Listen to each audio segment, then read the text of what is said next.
West Coast Cookbook and Speakeasy with Chef Justice Putnam. Netrootsradio.com.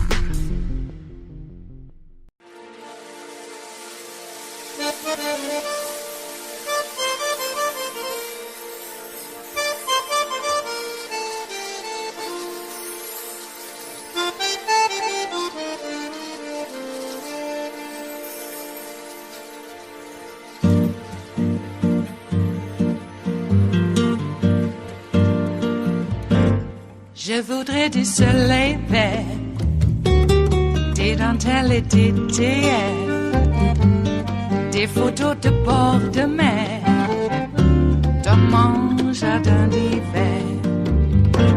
Je voudrais de la lumière, comme en Nouvelle-Angleterre. Je veux changer d'atmosphère, dans mon jardin d'hiver. Ma fleur sous la pluie de novembre, tes mains qui courent, je n'en peux plus de t'attendre. Les années passent, il est loin, là je tombe. Nul ne peut nous entendre. Je voudrais du Fred Astaire, revoir un latte. There's a reason why people serving in our government take an oath to the Constitution. As our founding fathers recognized, democracy is fragile. People in positions of public trust are duty-bound to defend it, to step forward when action is required. In our country, we don't swear an oath to an individual or a political party. We take our oath to defend the United States Constitution. And that oath must mean something. Tonight, I say this to my Republican colleagues who are defending the indefensible. There will come a day when Donald Trump is gone, but your dishonor will remain. A very powerful message from the January 6th Committee Vice Chair Liz Cheney tonight. Another member of the January 6th Committee joins us now, Maryland Congressman Jamie Raskin. He was also the lead impeachment manager in Trump's second impeachment trial. He's been busy over the last 2 years. Thank you so much for joining us tonight. I know it has been a busy one, but it is done. I'm quite sure your Democratic colleagues have called you, said it was a great night. But what I really want to know, have any Republicans called you tonight? I do not appear to have any texts or emails from Republican colleagues other than Liz and Adam, I think. I want you to think back in time. When you decided to become a lawmaker, did you ever think that there would come a day that there would be a violent attack by Americans on our Capitol and the President of the United States would do absolutely nothing to stop it? Because that's what you laid out for us tonight. The whole thing is surreal if you can rewind to the days before Trump was elected in 2016. Because none of us ever expected a violent assault on Congress in order to seize the presidency and steal a presidential election. But that's what we all lived through. So it was kind of traumatizing tonight to be thrust back into that immediate period. But I think that the country comes to its senses when people remember how utterly strange this is. Can you imagine any president of the United States from the very beginning, Washington and Adams and Jefferson and Madison and Monroe and John Quincy Adams, all the way up through Barack Obama, the Bushes and Clintons. Can you imagine any president who would watch what we put on the hearing tonight and react with anything other than absolute horror and shock? And yet we've got a former president who not only has based his whole political ideology around a lie, a big lie that he actually is the president now and won the election and it's been stolen from him, but continues to propound that and propagandize his followers with lies. And so they're in absolute denial of all of the facts and the realities that we just made available for the entire American public to see. Then given that, is it frustrating to you when you hear over and over, what's the programming going to be like? Will it captivate an audience? Will it keep our attention? You just laid it out for the American people. Is it not incumbent upon us to care about democracy? This isn't the finale of The Sopranos you're putting on here.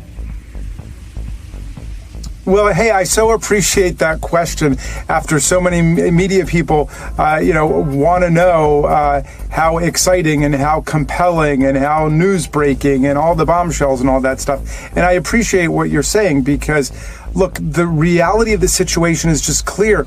We had a president of the United States who tried to overthrow the presidential election that he lost in. And he tried 7 different things that we're going to lay out in minute detail for people, but it ended up with a violent mob insurrectionary attack on the Capitol itself and an attempt to coerce the Vice President of the United States to step outside of his constitutional role to nullify electoral college votes that had been sent in by tens of millions of Americans. So it was a total assault on our constitutional order, and people are asking for more excitement and, what do you have next time? So in any event, we're going to lay out with just documentary specificity and concreteness all of these efforts to set aside the constitutional order, overthrow the presidential election, and seize the presidency. And we're going to show what the inevitable result of that kind of autocratic and authoritarian attitude is, which is violence.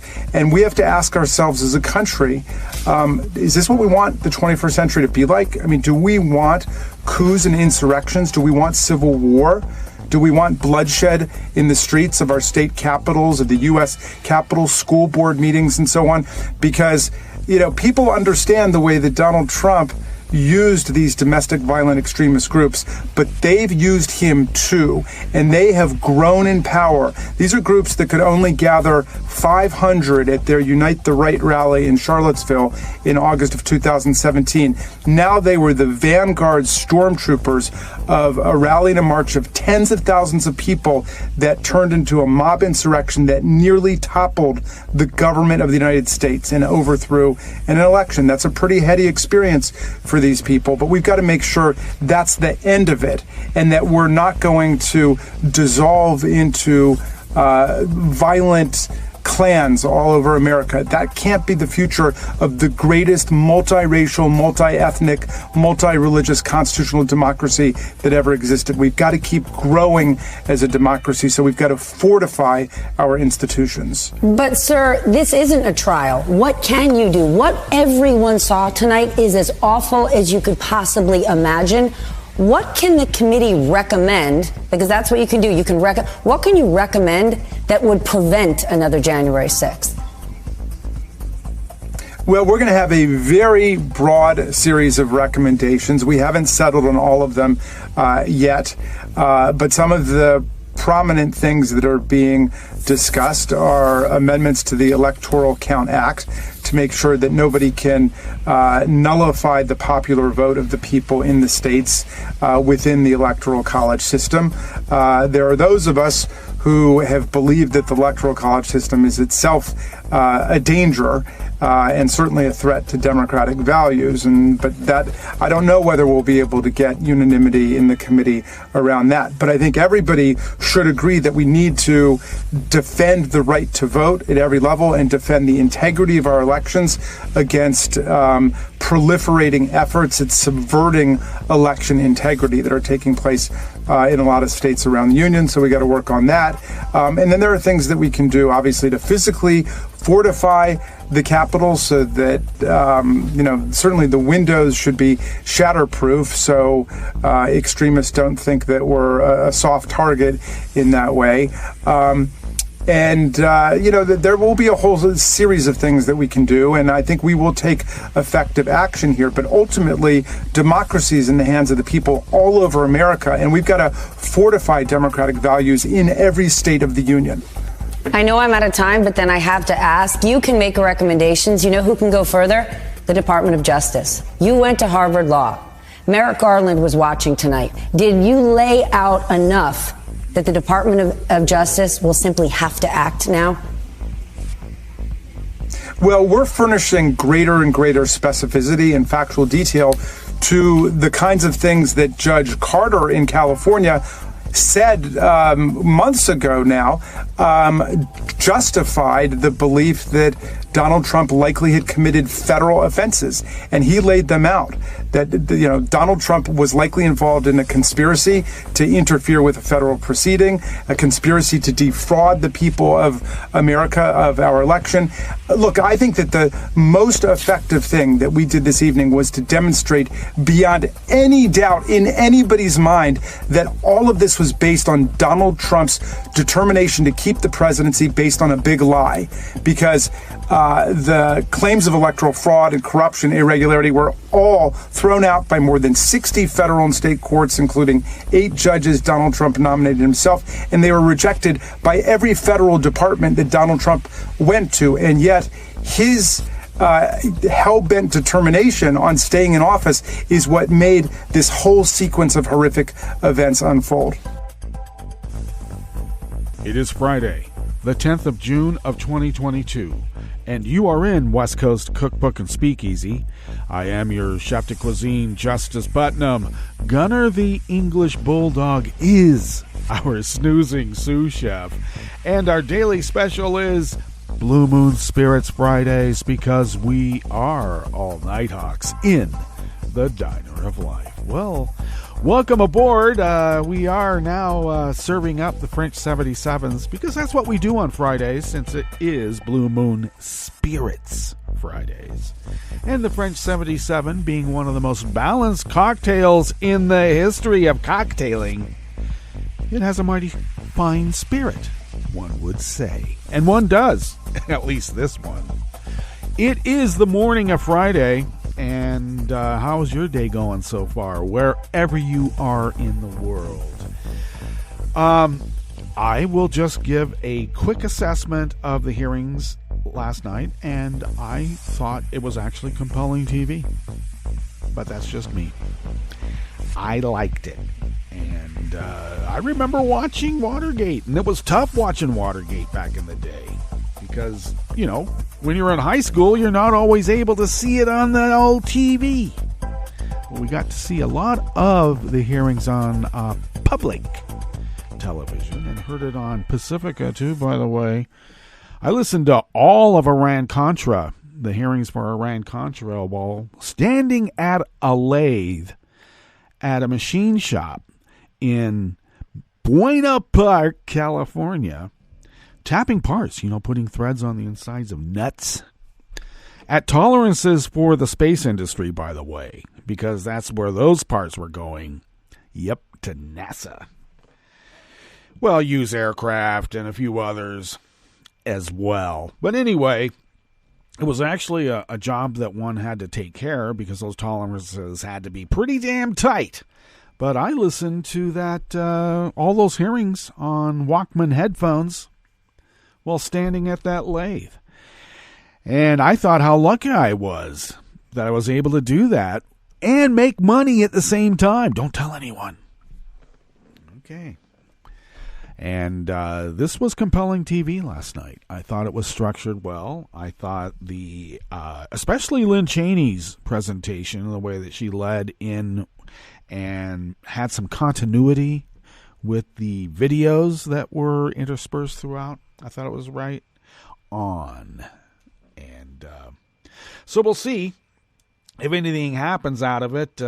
Pretty much Fox News is ignoring everything that's going on except to lie about the whole thing. In fact, Donald Trump's lying about he just called his daughter a liar this morning, because apparently she was checked out. Hey, Ivanka was checked out. boy, he sure turns on the women in his life. And I thought Ivanka was like, the angel child to this guy. She can do no wrong. Well, I made mention last night that when it's all said and done, what Ivanka did was tantamount to if Connie in The Godfather had gone to the feds and said, yeah, Michael ordered the hit on Mo Green. Okay, you don't do that. You don't do that. I mean, that's something Fredo would do, not Connie. Everybody's looking at Fredo, and it turns out to be Ivanka. Okay. I told everybody, look out, because this is a mob family. And, your loyalties are where your loyalties are. Not whether you think you're doing good or whether you're just covering your ass. Everybody understands covering your ass until they're covering their ass to, I don't know, get out of something that the Don is guilty of. Okay. And did you see that weird smirk that Jared has? I mean, what an arrogant, look down the nose patrician that little mofo is. Especially since he's a crook. God, I hate it when these crooks act so uppity. Damn. Don't they know their place? Jeez. They're supposed to have a Liverpoolian accent.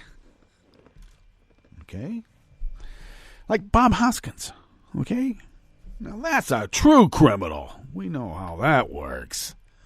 All right. I actually love Bob Hoskins, one of my favorite actors. Mona Lisa. One of my favorite movies of Bob Hoskins. Go check it out. Okay, yes, it is Blue Moon Spirits Fridays, and sometimes we get far flung in whatever we're far flinging. But one other observation about the hearings is that it sure wasn't a Benghazi hearing now, wasn't it? Can you imagine if Kevin McCarthy, I think he's a baseball player.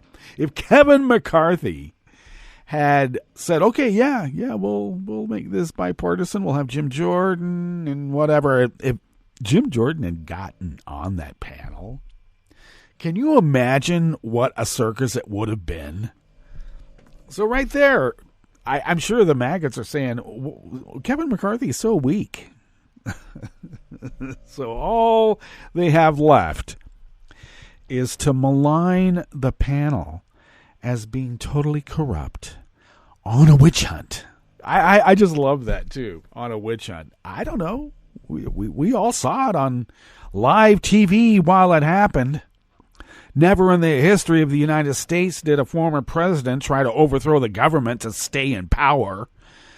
And had his mob at his beck and call. We all know how it worked out. I want to know, when they said they were going to present new evidence, I was hoping they were going to expose who planted the pipe bombs.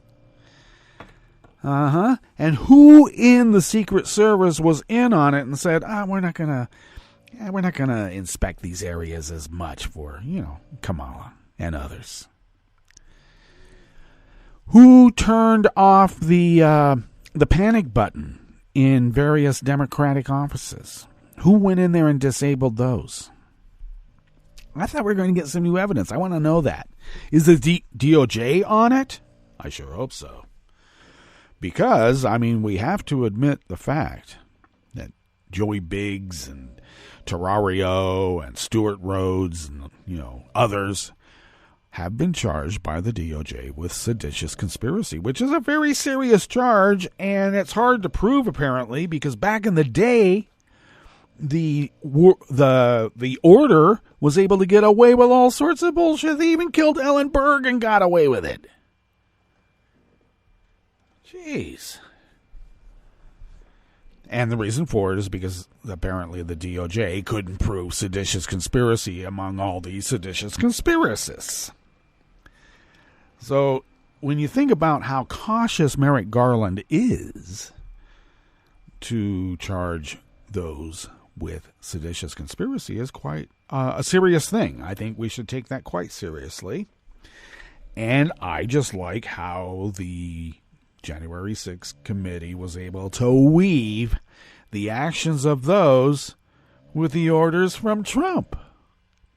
And how is it that these stacks of Oath Keepers started making their way to the scene of the upcoming battle before Trump even gave a speech? All right. Like I said, it ain't no Benghazi hearing. Okay, we do have a curated show for you today, as we always do. And we always like to remind ourselves of that so that we can get on with it. And yes, the January 6th committee presented new footage and testimony on the panel's first public hearing. But that was just my way of saying Jamie Raskin's going to give you a breakdown about what the hell happened. On the rest of the menu, the Justice Department is opening a sweeping civil rights investigation into the Louisiana State Police. The Kentucky farm sector could set record receipts, and without Russian help, too. And the National Highway Traffic Safety Administration said they are a step closer to recalling almost all the Teslas with partial automated driving systems that were manufactured since 2014 after scores of wrecks with parked emergency vehicles. Yeah, apparently these emergency vehicles are a bullseye for these Teslas to aim at speed. After the break, we move to the chef's table where the European Central Bank will raise interest rates next month for the first time in 11 years, and everybody wants to blame Biden for it. And the search narrows as pressure mounts in the Amazon disappearance of freelance journalist Dom Phillips and indigenous official Bruno Pereira. All that and more on West Coast Cookbook and Speakeasy. Bon appetit.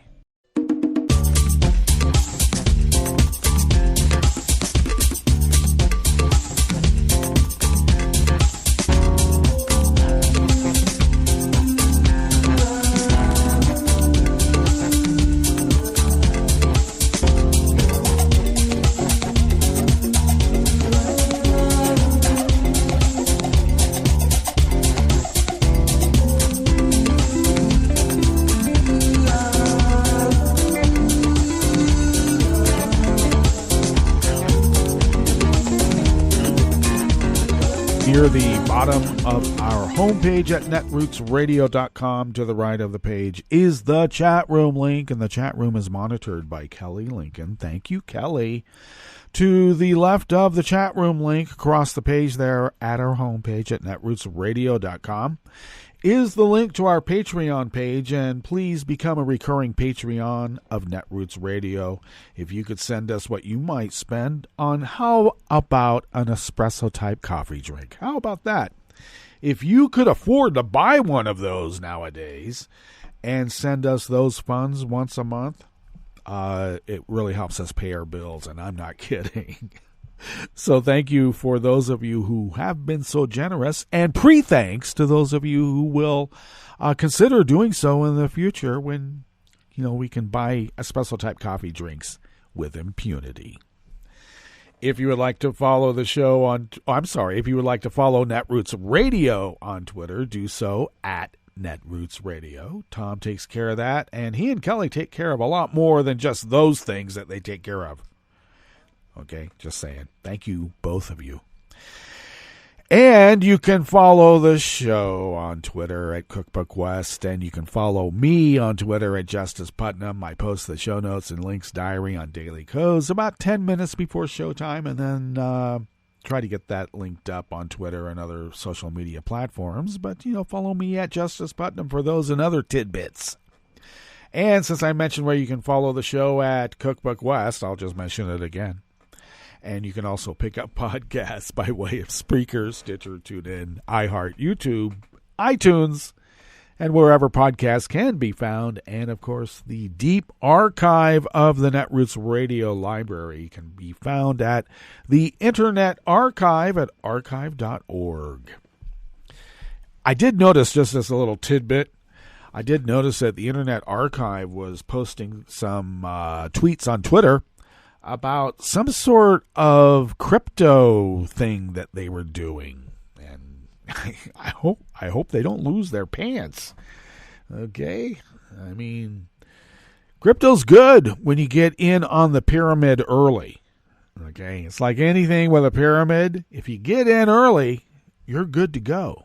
But if you're at the pinnacle, I don't think you have much that you're going to get back in return, and you may be left holding the bag. Okay, be careful, Internet Archive, please. We count on you being there. Okay, this first offering here in the Bistro Cafe, part of West Coast Cookbook and Speakeasy, because we do have the chef's table coming up. Okay, little amuse-bouche for our way out of the day and into the weekend. Well, Jim Mustian and Jake Bleiberg of the Associated Press bring us this first offering here in the Bistro Cafe of West Coast Cookbook and Speakeasy, Blue Moon Spirits Fridays. The U.S. Justice Department is opening a sweeping civil rights investigation into the Louisiana State Police amid mounting evidence that the agency has a pattern of looking the other way in the face of beatings of mostly black men, including the deadly 2019 arrest of Ronald Green. The federal pattern or practice probe announced yesterday, Thursday, followed an AP investigation that found Green's arrest was among at least a dozen cases over the past decade in which state police troopers or their bosses ignored or concealed evidence of beatings, deflected blame, and impeded efforts to root out misconduct. Dozens of current and former troopers said the beatings were countenanced by a culture of impunity, nepotism, and in some cases, outright racism. Attorney General Kristen Clark, who oversees the Justice Department's Civil Rights Division, added there were also reports of troopers targeting black residents in traffic enforcement and using racial slurs and racially derogatory terms.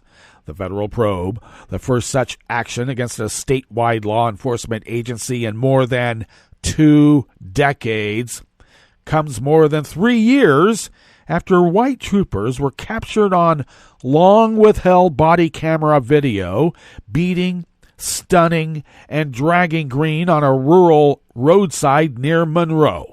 Despite lengthy ongoing federal and state criminal investigations into a death troopers initially blamed on a car crash, no one has been charged. AP's reporting found troopers have made a habit of turning off or muting body cameras during pursuits. When footage is recorded, the agency has routinely refused to release it. And a recently retired supervisor who oversaw a particularly violent clique of troopers told internal investigators last year that it was his common practice to rubber stamp officers' use of force reports without ever reviewing body camera video. In some cases, troopers omitted use of force, such as blows to the head, from official reports. And in others, troopers sought to justify their actions by claiming suspects were violent, resisting, or escaping, all of which were contradicted by video footage.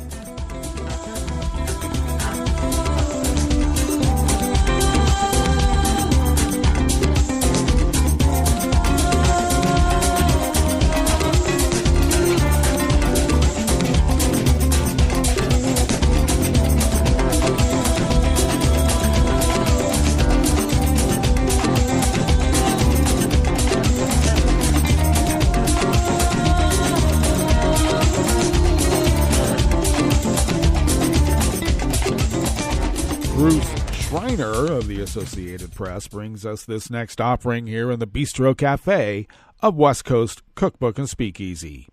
Kentucky agriculture appears to be on a record pace to surpass $7 billion in cash receipts in 2022, bolstered by robust commodity prices that could reward farmers hit hard by rapidly rising production costs an agricultural economist told state lawmakers yesterday, Thursday.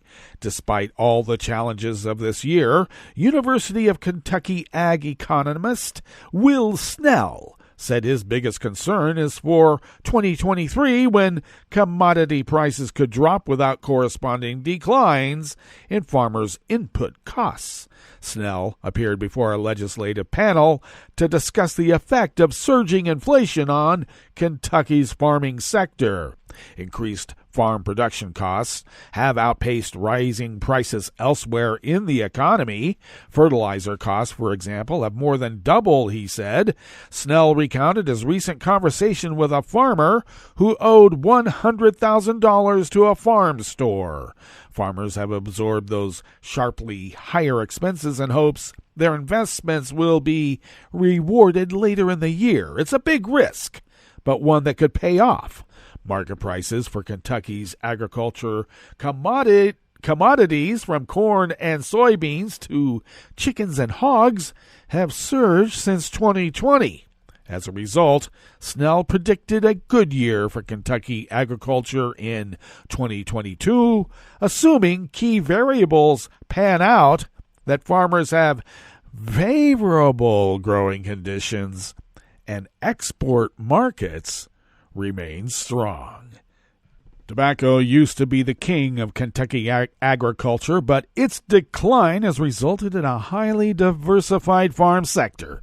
The state's top agricultural commodities include corn, soybeans, poultry, horses, and cattle. Crop prices this fall have the potential to result in higher net farm income for grain farmers, assuming they have good yields, Snell said. Strong export markets for corn and soybean are expected to keep crop prices higher this autumn.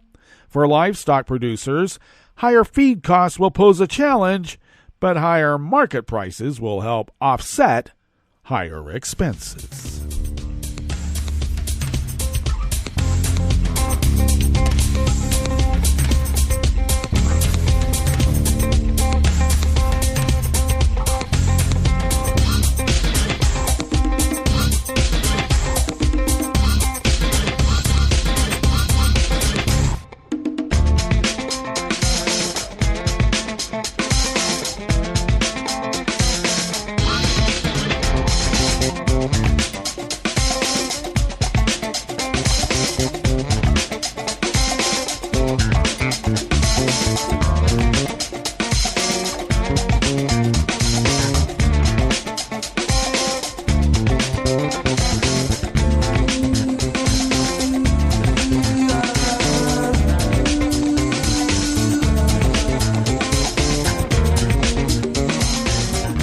Kreischer of the Associated Press brings us this final offering here in the Bistro Cafe of West Coast Cookbook and Speakeasy, Blue Moon Spirits Fridays.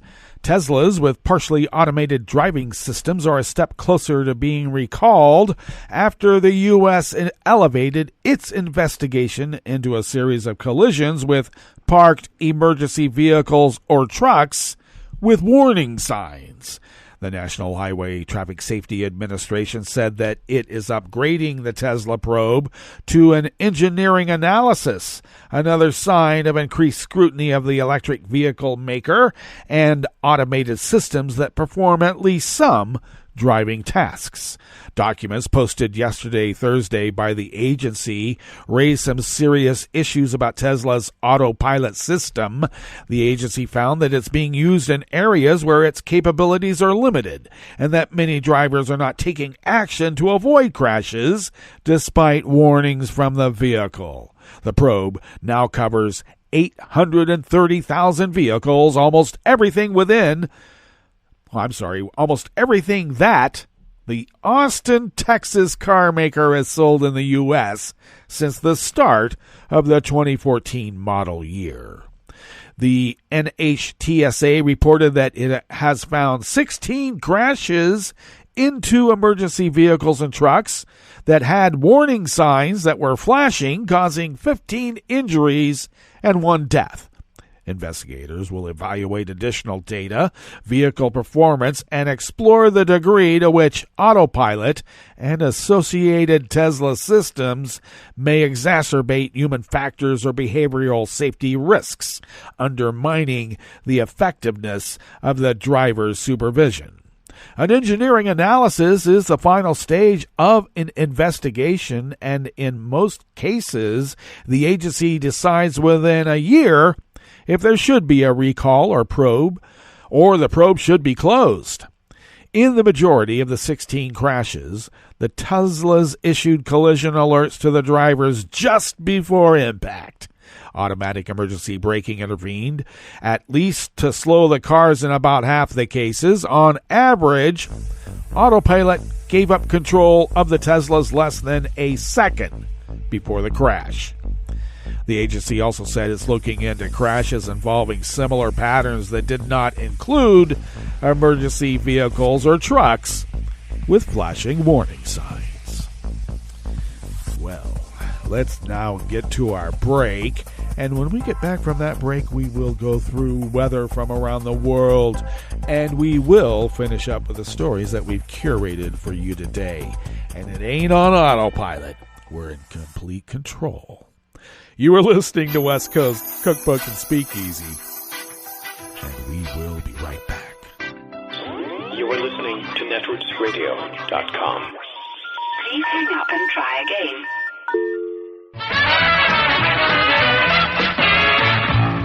From a point at sea to the circles of your mind, a new force is at work for planetary transformation. New radio for a new Earth.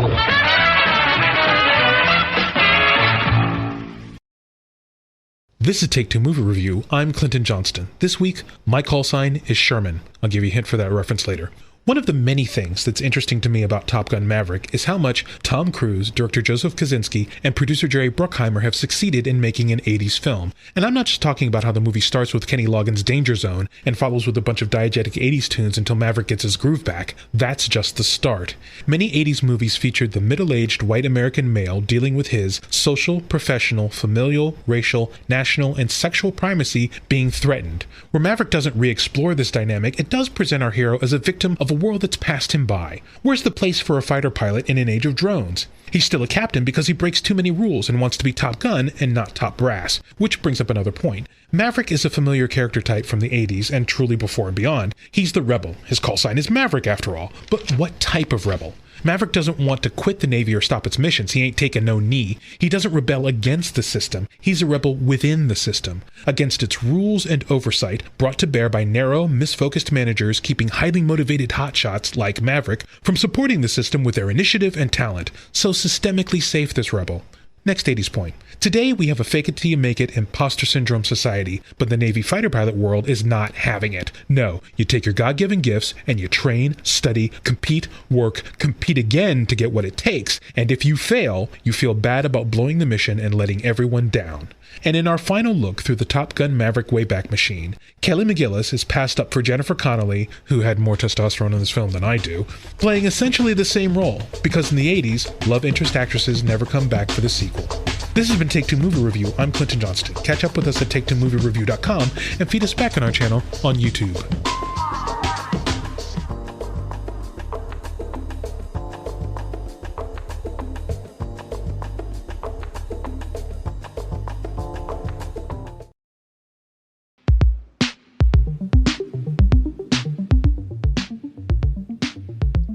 This is Scientific American's 60-Second Science. I'm Karen Hopkin. Hedgehogs are a lot of things. They're small and spiky, covered in quills, and some people even say they're cute. Now, a new study says that they are also the origin of resistance to methicillin, an antibiotic derived from penicillin. That pointed observation appears in the journal Nature. Antibiotic resistance is a huge clinical problem, and methicillin-resistant Staphylococcus aureus, otherwise known as MRSA or MRSA, can be difficult to treat, as many have developed resistance to a handful of our frontline therapeutics. Historically, it has been assumed that resistance in disease-causing bacteria, including Staph aureus, is a modern phenomenon driven by clinical use of antibiotics. Jesper Larsen is a senior scientist at the Statens Serum Institute in Copenhagen, which is the Danish equivalent of the CDC in the US. Methicillin resistance was thought to be tied to prescription, in part because methicillin-resistant bugs were first isolated from British hospitals just a year after the drug became available for clinical use. But a couple of years ago, we found out by chance that McC-MRSA is present in more than 60% of hedgehogs from Denmark and Sweden. Okay, what's McC-MRSA? Methicillin and penicillin belong to the so-called beta-lactam family of antibiotics. They kill bacteria by inhibiting enzymes the bugs use to build their protective cell walls. MEC-C and a related gene MEC-A encode versions of the enzymes that the antibiotics don't latch onto as well. Staph aureus bacteria carrying these genes are therefore resistant to most beta-lactam antibiotics. But where did these resistance genes come from? They've been spotted not only in folks with staph infections, but in livestock, like pigs and cattle, and in some wild animals. And in Sweden, Larsen found that MEC-C is really common in hedgehogs. So the big question was, why hedgehogs carry so much McC-MRSA? To find out, Larsen went to the library, where I came across an old study from the 1960s, which showed that a particular fungus in hedgehogs is able to produce a penicillin-like antibiotics that is very similar to methicillin. So hedgehogs with this particular skin fungus would naturally be exposed to penicillin. And that could have launched an evolutionary arms race that drove the hedgehog's resident bacteria to evolve resistance. This was a real eureka moment and led us to hypothesize that wild hedgehogs has been a natural reservoir of McC-MRSA long before penicillin and methicillin came on the market. To confirm this suspicion, Larsen and his colleagues screened hedgehogs from Europe and New Zealand. They found that hedgehogs in Scandinavia and the UK harbor a heavy load of MEC-C MRSA. They also found that the fungus carried by those hedgehogs had all the genes they needed to produce penicillin. We then went on and sequenced and analyzed the genomes of around 1,000 McC-MRSA isolates, which showed that they first appeared in hedgehogs in the early 1800s, long before we started to use antibiotics in human and veterinary medicine. Now, that doesn't mean that we should feel free to use antibiotics all over the place, because it's not our fault, it's the hedgehogs. Because if having antibiotics around encourages bacteria to evolve resistance, taking antibiotics away robs them of their superpower, and it leaves them a little bit weaker than their non-resistant kin. It is often very energy-consuming to produce the enzymes and inactivate the antibiotics. This means that resistant bacteria will often be outcompeted by susceptible bacteria in periods where they are not exposed to antibiotics. So, if we really want to show MRSA no mercy, we should keep the methicillin to a minimum, and maybe keep at least a quill's length away from Scandinavian hedgehogs.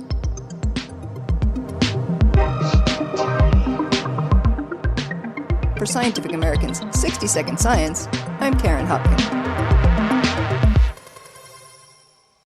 I'm probably okay to have one more drink before I drive home. I'm probably okay. I open the window to stay alert. Probably okay. I just popped some gum in my mouth. Step out of the car, please. I probably made a mistake. Probably okay isn't okay when it comes to drinking and driving. If you see a warning sign, stop and call a cab, a car, or a friend. Buzzed driving is drunk driving. A message brought to you by NHTSA and the Ad Council. Wouldn't it be great if life came with a remote control? You know, you could hit pause when you needed to, or hit rewind. Like that time you knocked down that wasp's nest. Uh-oh. Or that time you forgot to roll up your windows in the car wash. Fantastic. Yeah, a remote control would have come in handy then. Well, life doesn't always give you time to change the outcome, but prediabetes does. With early diagnosis and a few healthy changes like managing your weight, getting active, stopping smoking, and eating healthier, you can stop prediabetes before it leads to type 2 diabetes. It's easy to learn your risk. Take the 1-minute test today at doihaveprediabetes.org. Life doesn't come with a remote control. Yikes! So you're on your own with the wasps. You have the power to take control of prediabetes. Visit doihaveprediabetes.org today. That's doihaveprediabetes.org. Brought to you by the Ad Council and its prediabetes awareness partners. Hi, I'm Tom Hartman, and since you're listening to netrootsradio.com, Show your Progressive side and go to the donate button on the bottom of the homepage. It's progressives like you who power Netroots Radio and keep the progressive message beaming everywhere 24 hours a day. Just go to our donate button at the bottom of netrootsradio.com. Thank you for keeping progressive radio at full power.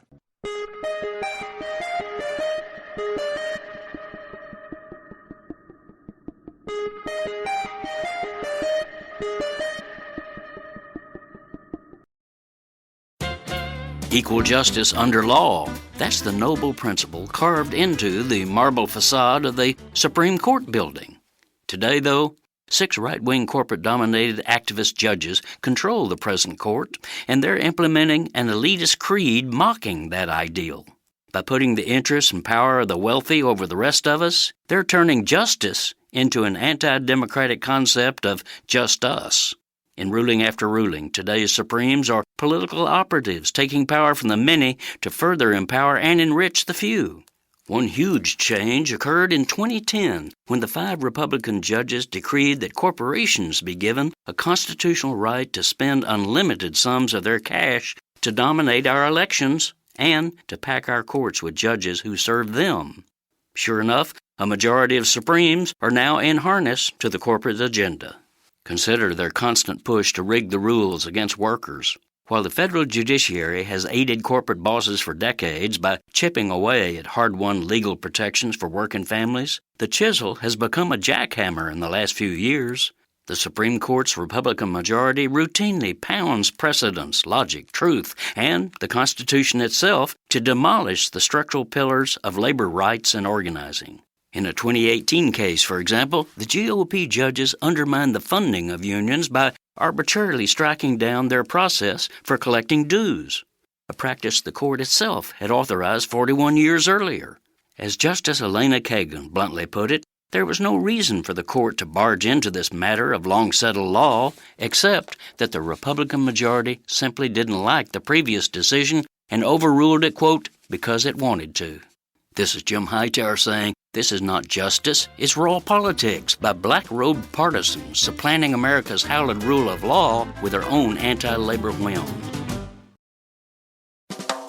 Welcome to 60-Second Civics from the Center for Civic Education.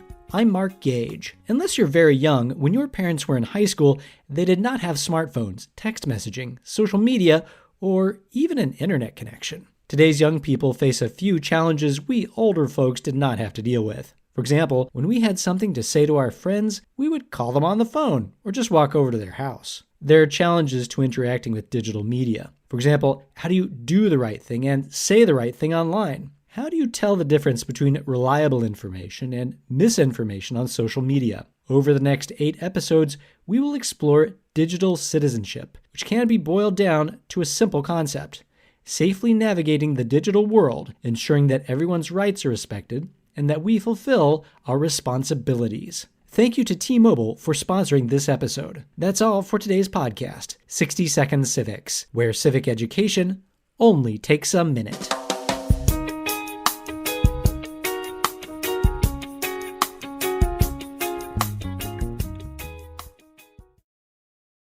If and when the Supreme Court reverses Roe, who will suffer? I'm Bill Newman, and this is the Civil Liberties Minute.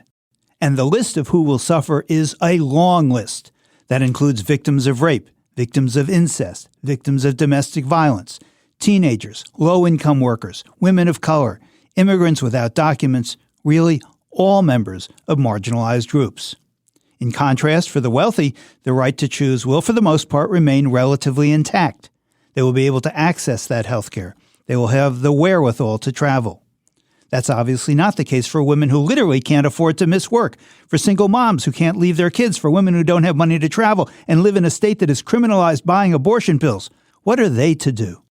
Studies show that women unable to access abortion disproportionately are women of color, who, denied an abortion, are much more likely to live in poverty, be unemployed, and be unable to escape violent male partners.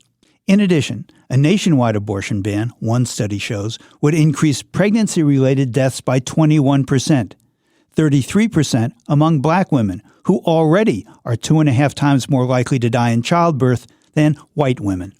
which means that overruling Roe may well initiate a death spiral for women, as well as a potential death spiral for constitutional rights. The Civil Liberties Minute is made possible by the ACLU because freedom can't protect itself. I'm Rick Smith, and this is Labor History in 2.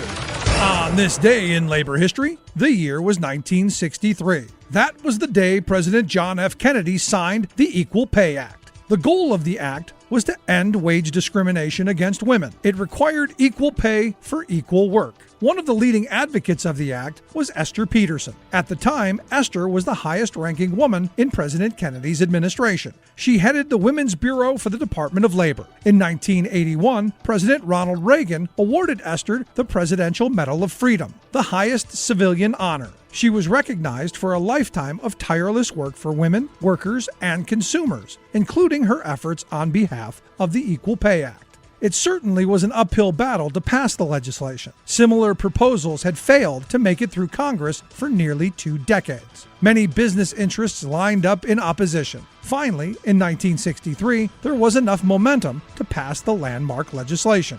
At the signing, President Kennedy reflected on the significance of the measure, saying, "While much remains to be done to achieve full equality of economic opportunity, for the average woman worker earns only 60% of the average wage for men. This legislation is a significant step forward. Our economy today depends upon women in the labor force. 1 out of every 3 workers is a woman. Today, there are almost 25 million women employed, and their number is rising faster than the number of men in the labor force." The act had a profoundly positive impact for women workers. Yet today, that impact remains incomplete. Women still only make about 80% of the average wage for men. It is up to today's labor leaders to complete Esther's fight for true pay equality. Labor History in 2 brought to you by the Illinois Labor History Society and The Rick Smith Show. For more information, go to laborhistoryin2.com, like us on Facebook, and follow us on the Twitters at Labor History in 2.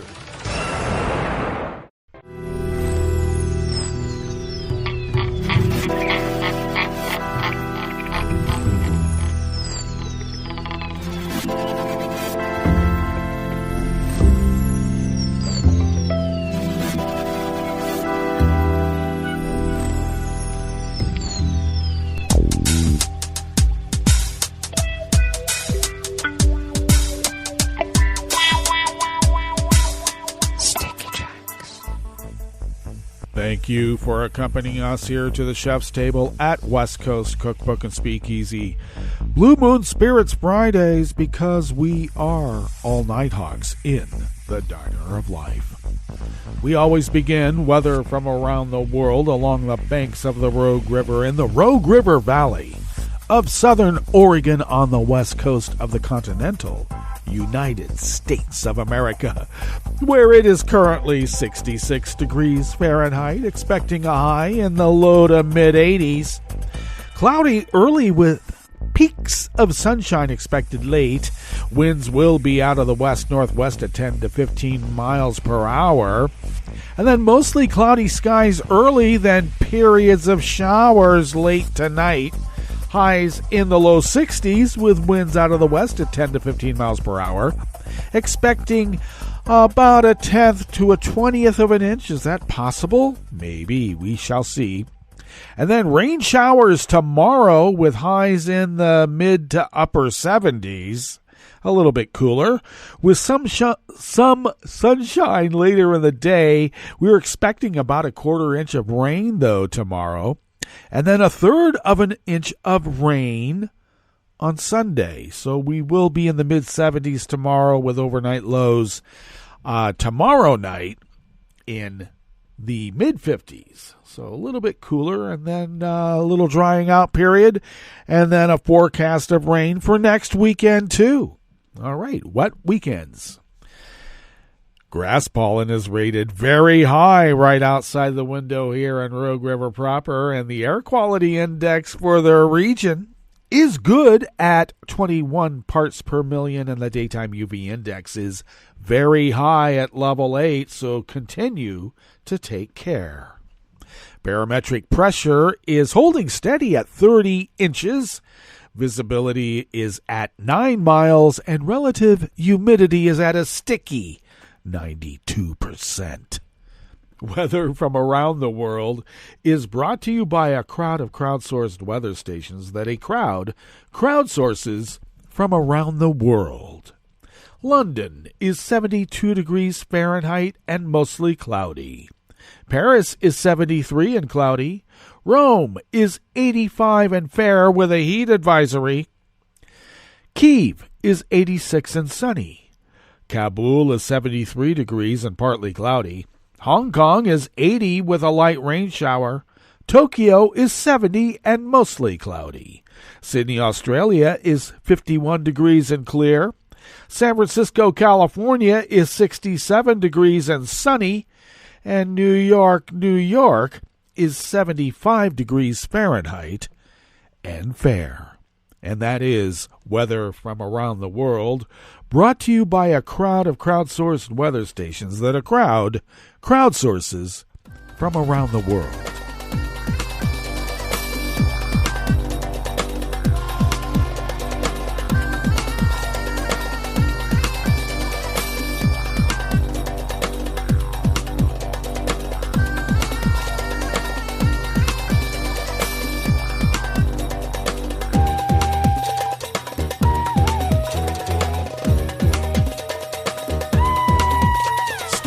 Associated Press bring us this first amuse-bouche here at the chef's table at West Coast Cookbook and Speakeasy, Blue Moon Spirits Fridays.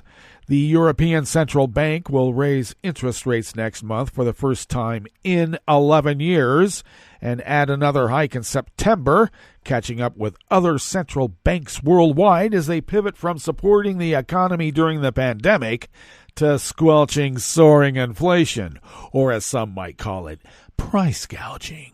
The surprise move yesterday, Thursday, marks a turning point after years of extremely low interest rates, but faces risks from weakening prospects for economic growth. Russia's war in Ukraine has sent shockwaves through the global economy, particularly as energy prices have soared and clobbered Europe, which relies on Russian oil and natural gas. The bank's 25-member Monetary Policy Council, which met in Amsterdam, said inflation had become a major challenge and that those forces had broadened and intensified in the 19 countries that use the euro currency.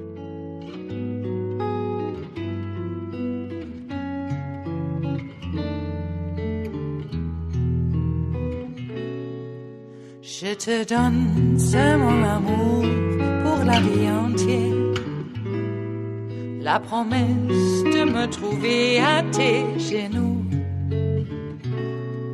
Aussitôt que tu m'appelles, rester toujours fidèle, c'est tout, c'est tout. Je te donne tous mes printemps, mes étés de mer, mes automnes quand les feuilles tombent partout. Si ce n'est pas une bonne affaire, je te donne tous mes hivers. Fabiano Maisonave and Diane Gentet of the Associated Press bring us this final amuse-bouche here at the chef's table at West Coast Cookbook and Speakeasy. Two men who were with a British journalist and an indigenous official a day before they went missing in the Amazon said that they had unsuccessfully tried to get authorities to intervene after three fishermen threatened the group by brandishing guns. Dom Phillips, a freelance journalist, and indigenous official Bruno Pereira were last seen on Sunday morning in the Javari Valley, Brazil's second-largest indigenous territory, which sits in an isolated area bordering Peru and Colombia. The day before, Phillips and Pereira had been threatened by the men brandishing guns. Paulo Marubo, the president of a Javari Valley Association of Indigenous People, told the AP. He said that Phillips photographed the men at the time, including a local resident known as Palado.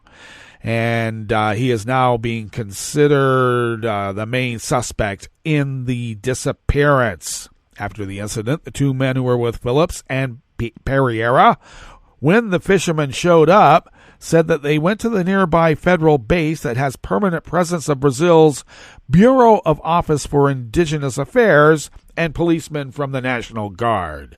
We went there, but they did nothing, said Raimundo Mararuno, age 20. They didn't go after Pilato at all. They did not want to help us, he told the AP. Messages seeking comment from the FUNE and the National Guard were not immediately answered. The details emerged as search parties narrowed their area of focus, and top news editors, U.S. lawmakers, soccer superstars, and Hollywood celebrities urged the Brazilian government to intensify efforts to find the men. And that brings us to the end of our broadcast period for the day and the week, but you do know Netroots Radio broadcasts on, and we will meet up here on Monday for River City Hash Mondays. So do stay tuned to Netroots Radio all day and all night for all the breaking news as it breaks, and we will meet up here on Monday, right here in West Coast Cookbook and Speakeasy. Bon appetit.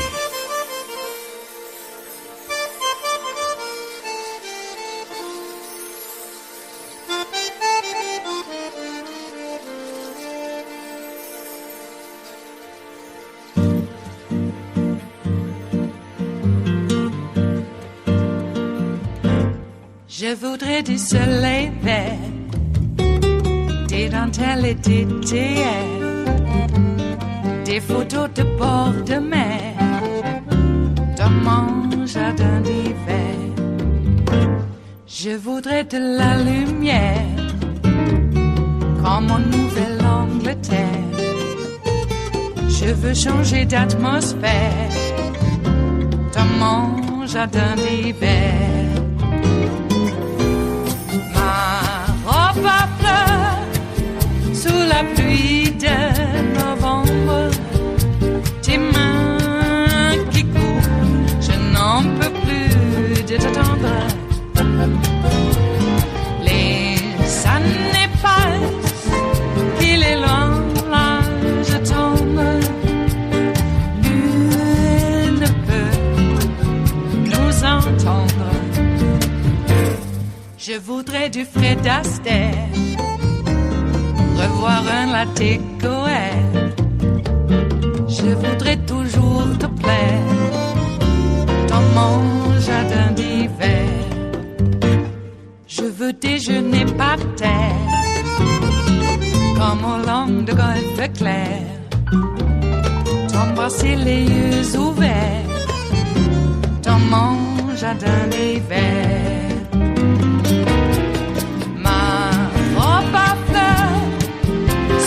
Pluie de novembre, tes mains qui courent, je n'en peux plus de t'attendre. Les années passent, il est loin, là je tombe. Nul ne peut nous entendre. Ba-da-da-dum-di-da-dum. Ba-da-da-dum-di-da-dum. Ba-da-da-dum-di-da-dum. Dans mon jardin d'hiver. Ba-da-da-dum-di-da-dum. Ba-da-da-dum-di-da-dum. Ba-da-da-dum-di-da-dum. Dans mon jardin d'hiver. Dans mon jardin d'hiver. Dans mon jardin d'hiver.